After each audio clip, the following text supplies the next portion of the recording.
Hello, we're going to be back this week with some Clutch Gaming review.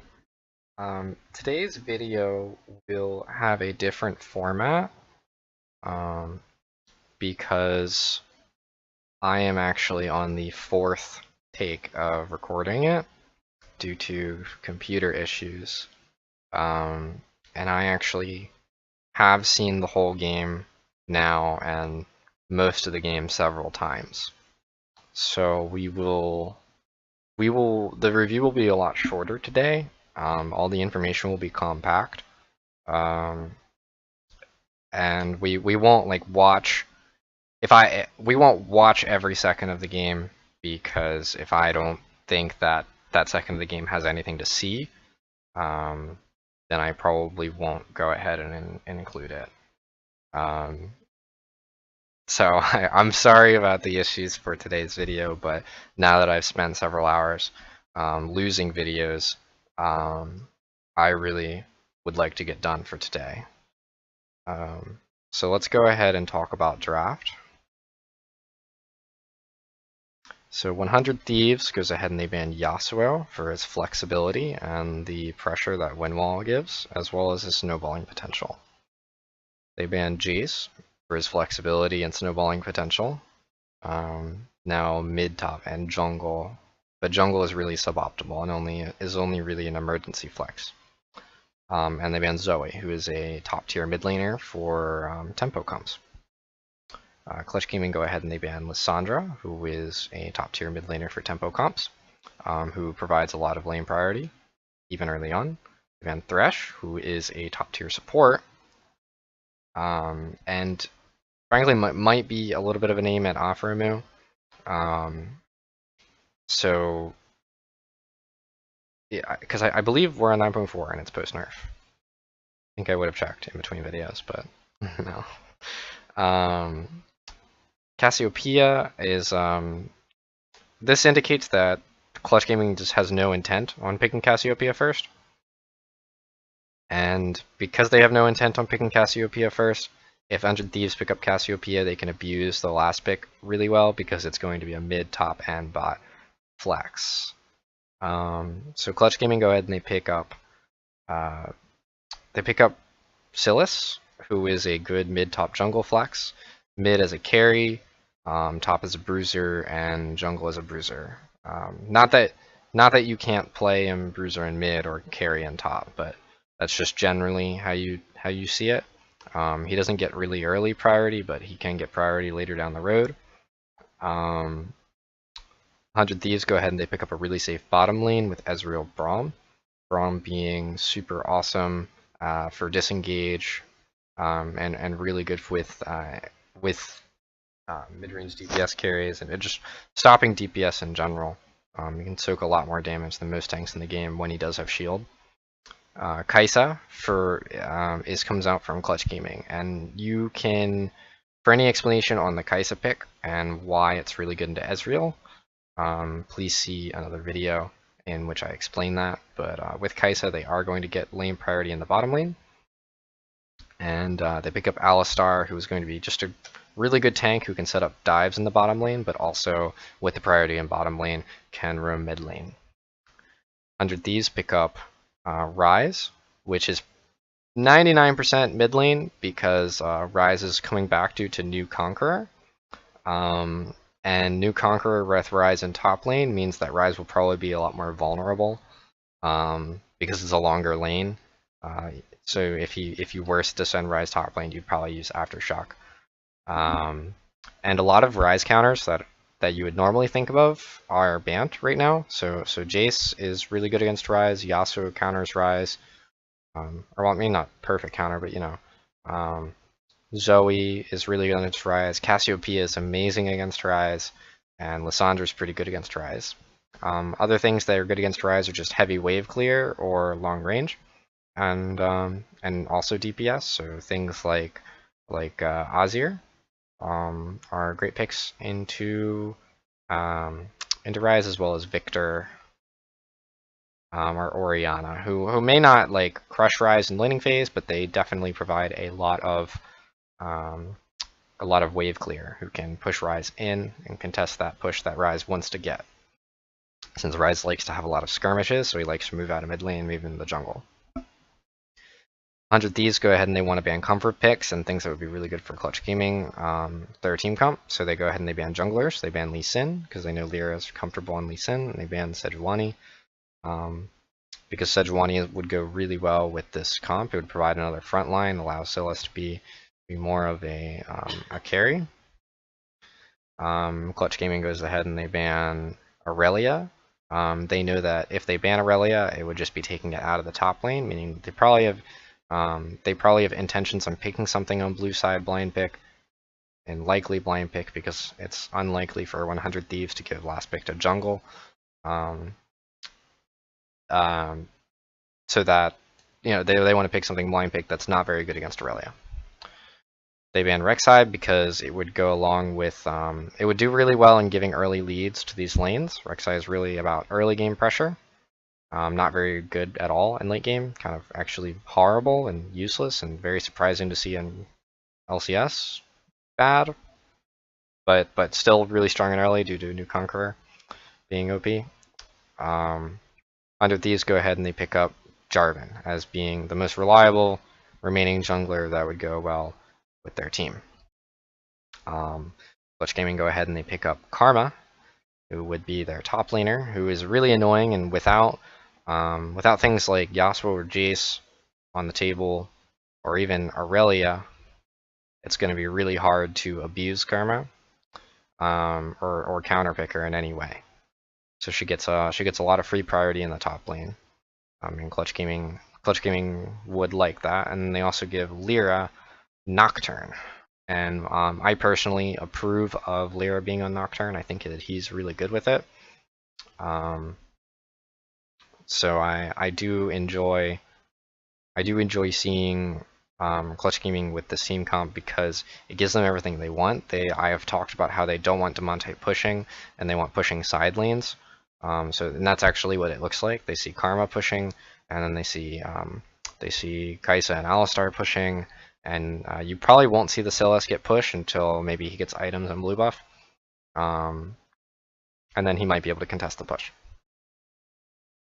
And then 100 Thieves. I like their team comp, but I also hate it. I think it's kind of gross. I think this is fine, but I don't like the Riven pick. I think the Riven pick could be swapped out for a lot of things that are just, you know, hold the lane better than Riven. Even things that are possibly carries that could be really annoying later. I think even something like Fiora would fare better in that lane, not only for the natural sustain, but for the fact that she'll be better as a split pusher later, because it is apparent that 100 Thieves has this 1-3-1 comp, so this is lots of hybrid pressure. So I don't really like their comp. It says that they should get ahead early, and then they have a great 3 items team fight. And Clutch Gaming are all about this possible 1-4 in the mid game, and then 5-man team fights late game. And they can play towards bottom side and top side, but they probably won't do a whole lot mid. You know that Nocturne and Sylas can do stuff mid if they want to. You know that they can dive bot with Alistar if they want to, if it seems easy. And abusing Riven with Karma is also just free. So let's go ahead and get into the game. The first thing I want to talk about is Nocturne, starting with the 5-point, heads towards bottom, even though he sees 100 Thieves in a ward. So 100 Thieves show up there, and he heads towards bottom anyway. 100 Thieves set up a late invade, and Nocturne at this point could choose to go to blue buff immediately, but does decide to go to his red buff anyway. Ends up getting late invaded. Now, this isn't the worst thing in the world, because what happens here, if you look closely, is Kai'Sa actually gets 1 CS. She gets all the experience from the minions in the lane, Bang misses 2 minions of experience, so he's going to be down on experience. So that is a small lead for the bottom lane, and that level lead is actually going to be really good for them in terms of holding pressure in the lane. Because what they want to do is push that lane so they have it for later. The second thing I want to talk about in this game is Anda's pathing is actually really bad. Okay, so Anda paths this way through mid lane, takes experience from Huhi, which honestly Damonte really wants. After taking small raptors, doesn't finish raptors, and tries to get top scuttle so that he can double scuttle Lyra. The problem is that Lyra actually has pressure from top lane, and because he has so much pressure in top lane, there's no point for Anda to be going towards that scuttle crab because he knows that he's going to lose it. He should also be aware that if Lyra went to blue buff and solo blue buff, Lyra may or may not have smite, and if Anda doesn't have smite, then there's no reason that he would be able to contest the scuttle crab anyway. So it would have been better for him to go ahead and finish race here, and then go towards bottom scuttle crab, and then he would get all of this jungle, and Nocturne would get all of this jungle. So Nocturne would have 1, 2, 3, 4, 5 camps, and he would have 1, 2, 3, 4, 5, 6, 7, 8, 9 camps. Whereas normally you end up seeing 7 and 7.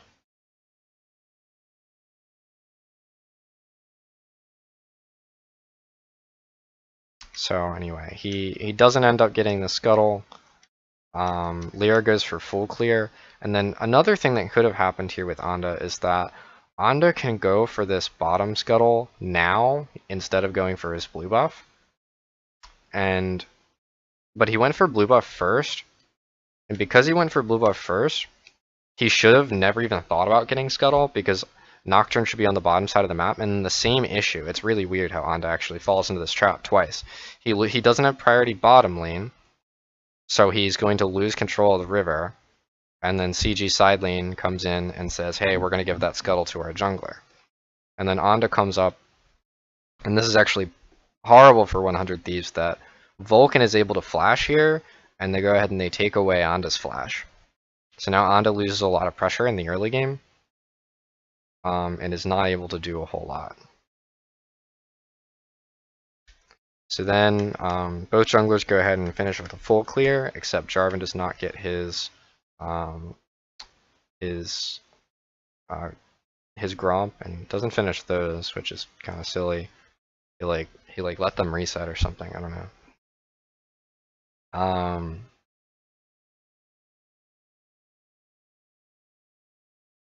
So now that both junglers have a full clear, Nocturne goes for his first side jungle because he knows that these camps are going to spawn first. And Jarvan goes for his bottom side jungle because he knows Gromp is there. So Nocturne, having extra time, goes towards bot lane and says to Huni that, hey, Someday's actually staying there. We can go for a dive. And Someday's actually trying to get experience right now. Someday has no interest in getting these minions. He just has interest in getting the experience. Because it's really important that he gets levels rather than he get items in any case. But this is a really well executed dive coming out from Clutch Gaming. So Nocturne holds for 2, and then Hunu goes ahead and picks up the kill. So before we talk about what happens in bottom lane, or well, it is bottom lane, but there's not really a whole lot in bottom lane to talk about. It's just Vulcan stops an engage from 100 Thieves, where Bang and Aphromoo flash to engage on the Piglet. Piglet flashes away, and then Vulcan's able to stop a further engage, and then they return damage so that they can return the lane faster and not lose that much experience. So back to talking about Karma. Karma has Kleptomancy, and Karma's a lane bully, so this lane is actually really dead for Riven. So he's about 200 gold up from minions. He got first blood gold, so that's 400, and he got a turret plating before he boxed, so that's 160. And this is without Kleptomancy. He's up 760, so he's easily up over 800 gold if you include Kleptomancy. So Karma being ahead so far ahead early is a huge issue for Riven, and that's only going to grow because of the Kleptomancy pre-15 minute. Or well, just Kleptomancy in general, pre-15 minutes. Just gives so many possible pickups.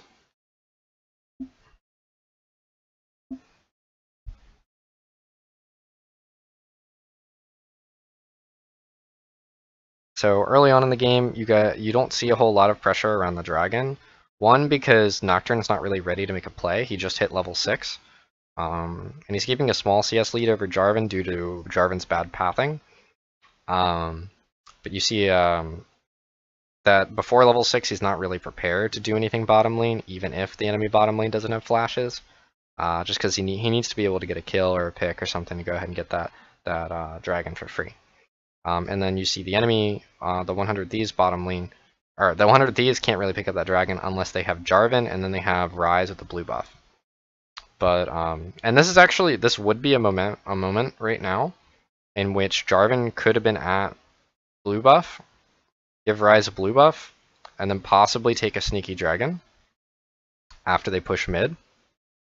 If Lear is to make the same play top. But Jarvan, he's hovering top because he doesn't want top to lose a whole lot of minions for nothing. Like he doesn't want that experience lost to the tower.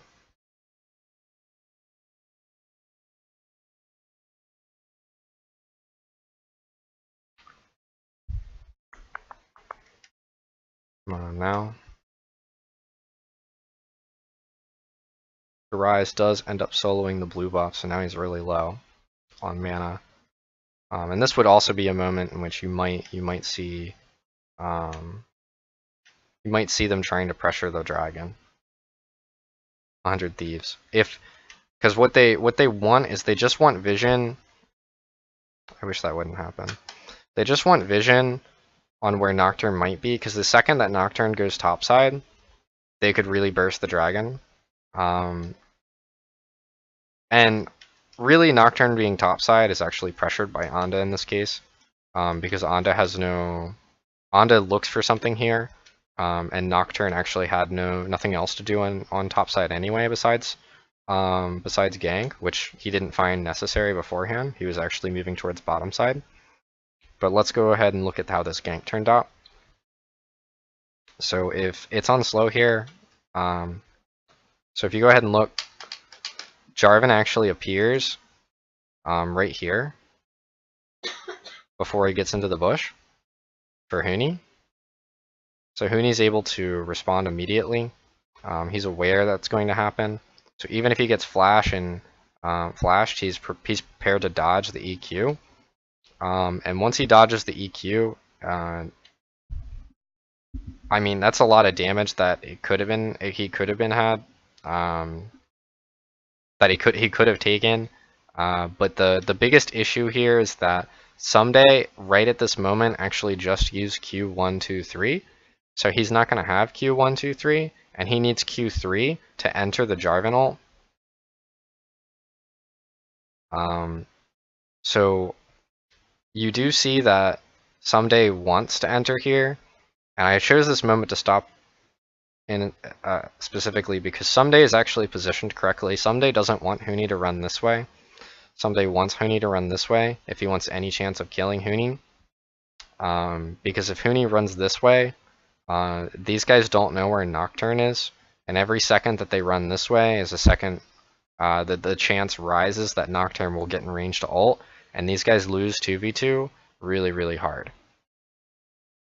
So, you know, Huni's E comes up and they're not able to kill Huni. So Someday just tries to keep the lane pressure, and he says, okay, well, now I get to farm for a minute maybe with some breathing room. Lyra decides that because he's already top lane, he has to commit to the fact that he came for that for the gank that happened earlier, and they win the 2v2 really easily. So if Nocturne didn't go top, he probably would have taken Race and taken Golems, and ganked bottom, or possibly ganked mid, in hopes of getting a forced Fire Dragon. But getting more lead on top basically just puts the nail in the coffin for Riven, so Riven's basically completely out of the game.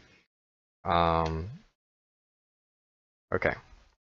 So I've explained this situation 3 times, so I'm going to try and explain it as simply as I can, and as tactfully as I can. 100 Thieves attempts to get a pick here. 100 Thieves says that if Ryze teleports now, and bot lane is already moving up, that Lyra will be pincered in this zone, and at best Lyra will be able to flash over a wall. And because at best Lyra will be able to flash over a wall, it will give them breathing room to try and force Dragon. And if they are not able to force Dragon in this moment because they didn't get the kill on Lyra and they aren't able to force completely the Dragon, but they are just able to take control of the zone, and force Huni's teleport, then what that will do is give Sunday breathing room and possibly give Sunday a turret plating. And what that would do is allow Sunday to hold in his lane a little bit better than he would normally at this point. Problem is, Onda moves out early. You don't see a teleport from Ryze because Ryze just backed and he bought he bought Lost Chapter and Null Magic Mantle. And Lyra saw him immediately. Bot lane actually was tardy in moving up. Oh my god. So bot lane just started moving up now. After Onda had already been seen. So Lyra gets out. And just to reiterate here, Lyra gets knocked, or does he get knocked up? No, he doesn't get knocked up here. But once he fears him away, all he's going to have to worry about is a Ryze, and he has Flash. And because Damonte's already here, Lyra shouldn't be afraid. But the idea of clutch gaming is that Damonte would be blocked off because Ryze would already have been here. And they probably would have killed Lyra already. And that clutch bottom lane wouldn't be able to enter the river through the tri-bush. They'd have to go around. Or Piglet would have to enter with an ultimate afterwards. Which would be sub-ideal for clutch because they wouldn't have Vulcan in the fight. But since 100 Thieves messed up so bad, Vulcan went ahead and took red plant, and they re-engaged. And they were able to ult in with Piglet and collapse, and get 3 kills. And get the Fire Dragon. So the only thing that 100 Thieves gets out of this is a little bit of breathing room for the Riven, which is one of the intended gains of the fight anyway. Because teleporting Riven to the fight is almost useless. Unless they were 100% forcing the dragon because maybe they killed Lyra and they got someone else low. And they really needed the 5th person to force it.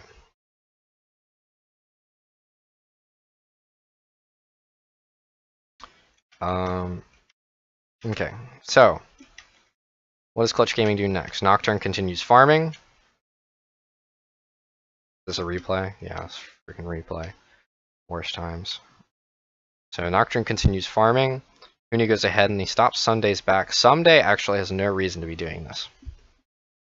Someday sees Silas right here, moving towards topside. Someday knows that his tower is going to go down, so there's no reason to fight for it. The only thing he should really be doing is trying not to die. Even if he wants to have some of the CS, or even just experience. So he ends up getting basically 1v1'd by Huni here. It's very shocking that he didn't die. And then Lyra goes in and he finishes him up. And they get top tower, first blood tower, and give those gold to Huni and Lyra. And then they go ahead and they get a Rift Herald. So at this point in time is when I asked myself, how does Clutch Gaming lose this game? Because I did know, I knew before I reviewed this game the first time, before my computer blue screen the first time, like I knew that Clutch Gaming lost. So it really is shocking that you to have such a large gold lead at 15 minutes and then not be able to win the game. But basically what happens is they go ahead and they get, why am I lagging? Like what is this quality?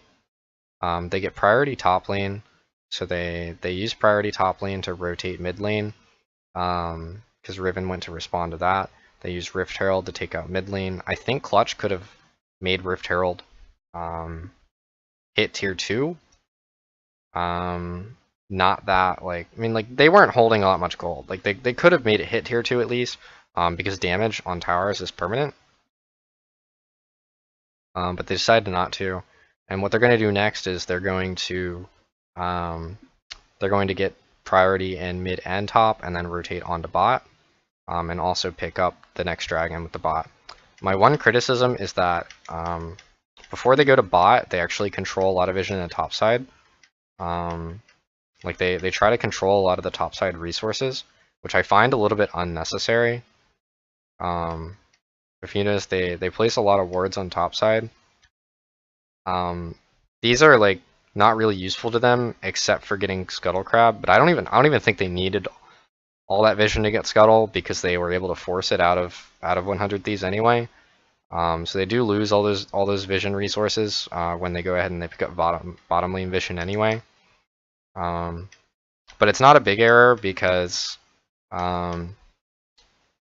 it's more like they wanted to gain, they want 100 Thieves to not have anything. So they wanted the Scuttle Crab, then they want to go bottom lane, and then they have to reset vision on top side anyway. And it's not really important to have vision on top side when Baron spawns, because neither team is really capable of taking Baron on spawn.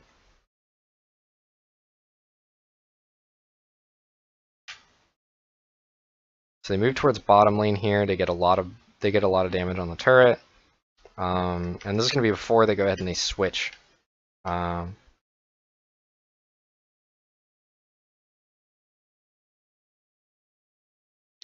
So they're going to move Huni towards. Oh, they didn't move Huni towards the bottom side here.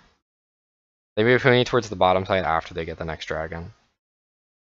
Because right now they're trying to play off Huni teleport.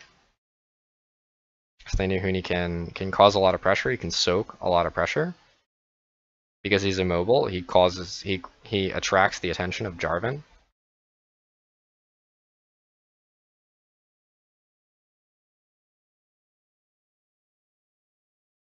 But yeah, weird pause that I don't know what it was about, but you know.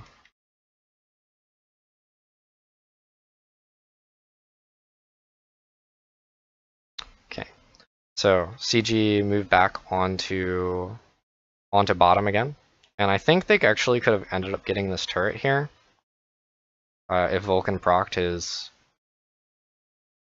his demolish, which I thought was safe enough anyway because they have vision here and they have vision here. They just don't have vision here. And I suppose they don't know where Jarvan is and they don't know where Ezreal is, and they may not know where Braum is either. So if these guys just showed up, then it would be pretty easy to pick Vulcan. But I think the biggest thing Vulcan would lose is his flash, and then once Huni is pushing bottom lane, then it becomes even easier to collapse on top side, get top tower, and then split pressure for mid tower. So I do think that this was more abusable because they had the resources to abuse it, and I think that trading Alistar Flash for it would not have been a bad idea if that happened to be the case, whereas here it actually would not have been the case. So then they go ahead and they get another dragon, and then Huni goes bottom side, and he's actually able to get the tower by himself. Let me say hi to the dogs.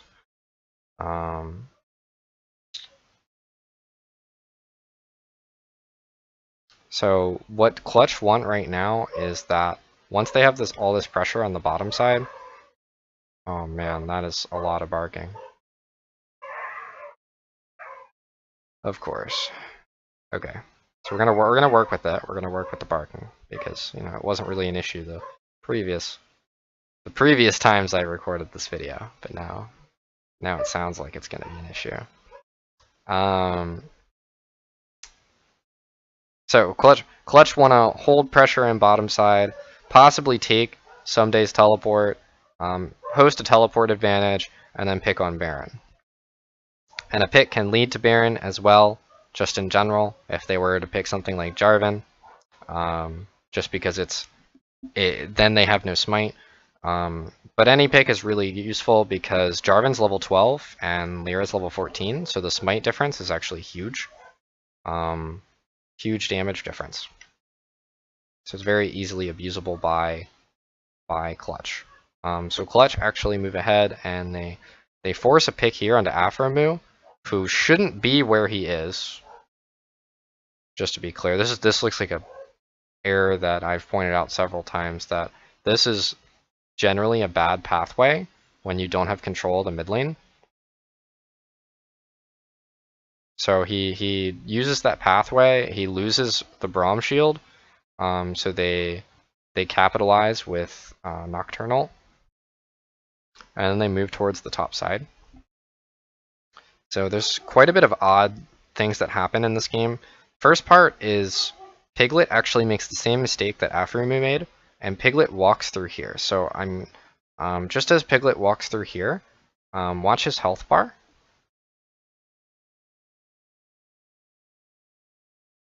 Okay, so that was him walking into a dangerous zone and getting capitalized on. So now Piglet has no HP for the upcoming top dive.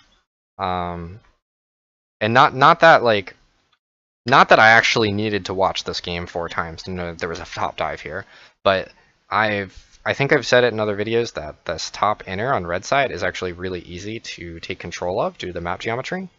So the next goal for Clutch Gaming was to get mid push and then go top, especially since they have a mana advantage, that it should be free. But since Piglet has no HP, this is much more difficult than it needs to be.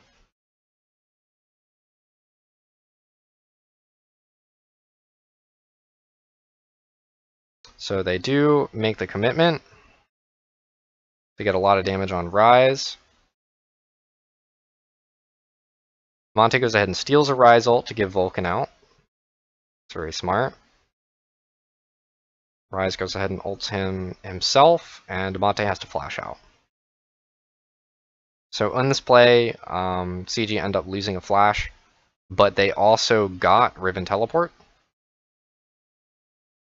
So that's really important. Now that Riven doesn't have teleport, they're going to be constantly have a 5v4 pressure on top side. Not like Riven makes a big difference in a fight, but it is an extra person that they have to deal with, and someone that Piglet actually has to be careful of, because even though Riven's not ahead, she has enough items to be annoying to an AD carry that isn't mobile. So, you know, Flash, Riven, W auto, Q auto ult is going to be basically a one-shot anyway.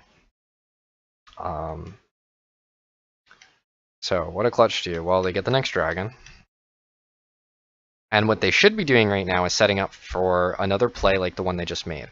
They push mid, and they push top. They leave Huni bot. They gain vision control of topside jungle, and then they rotate on the top tower and they take top tower for free. And then using push and top side, then they can push both top and bot, and they can get mid for free. And then they'll be set up to lock 100 Thieves out of the Baron side jungle, until they're able to just force Baron. And then we see this error. So this is an odd error from Piglet. Piglet's fighting here for no reason. Like what? I don't know what he's doing. So, because I don't know what he's doing, I really don't know how to be skeptical in this situation. But there's no point. I don't know what's going on through his head, but there's no point for him to be fighting there. He's alone. He can see all of the resources that 100 Thieves have. He's aware that he's squishy. He actually doesn't get to ult, and he doesn't flash. So this is really just a mistake on him himself. And sure, I guess he could have ulted, and maybe it would have changed something. Maybe he would have lived. Maybe CG would have converged on him, but it didn't. It's not necessary for him to start the fight like that. They have a lot of engage tools that are not Piglet that can easily start the fight. So this leads into CG trying to stop the Baron, which they barely do, and then they have to stop the Baron again, which they barely do because Braum is really good into any AD carry, and is just really useful in the late game. And then they end up giving the Baron. So they could have just given the Baron in the first place, and this wouldn't have been such a bad catch up by 100 Thieves. They wouldn't be not like all those kills actually sum up to that much gold, but some of them are shutdowns, which do end up summing up to gold. So you see a 450 shutdown on Huni, you see a 600 shutdown on Nocturne, and then the kills on Damonte and Huni or Damonte and Vulcan are just 300. So like, you know, you are looking at a little bit of catch up played by 100 Thieves that shouldn't have happened, and they probably should have just given up Baron because they scale anyway. They don't need to force fights like that. And this leads to 100 Thieves actually just pressuring around the map, taking turrets with the Baron buff, because with the 1-3-1, there's almost no team comps that can really Baron clear against a 1-3-1 when all lanes have Baron. And the best thing that you can do is just engage and hope to win a fight. Whereas if they didn't give 100 Thieves all that gold, they probably would be able to engage and win a fight. But they didn't. So they go ahead and they pick Ryze, which is decent, and then they win a fight in the jungle here.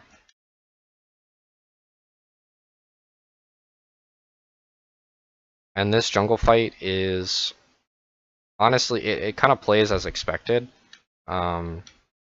because the issue is that if Riven can't get on top of Piglet, then Piglet's just going to be able to do whatever he wants, and if Aphromoo doesn't have shield, and then Piglet gets into the backline, then Piglet basically wins. So Nocturne was pushing top at this time because he doesn't really need to be there. He doesn't have ult anyway. I think that CG could have capitalized and taken mid turret with this, along with taking the dragon.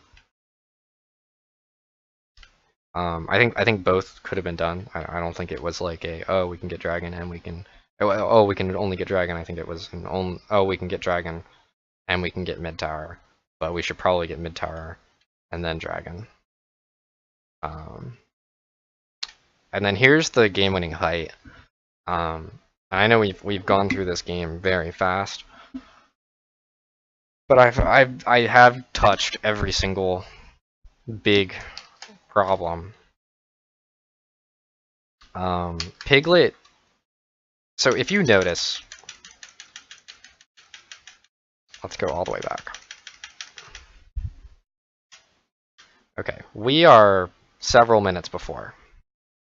This is still before they picked Ryze. We're at 33 minutes. So after several minutes, oh wait. Okay. This is 3 minutes later. Silas hasn't backed. He didn't back after the fight in the bottom jungle. He didn't back after the Ryze pick. And he farmed top, so he hasn't backed yet. He is actually sitting on Rabadons, and we see that after this fight when he dies. He picks up Rabadons.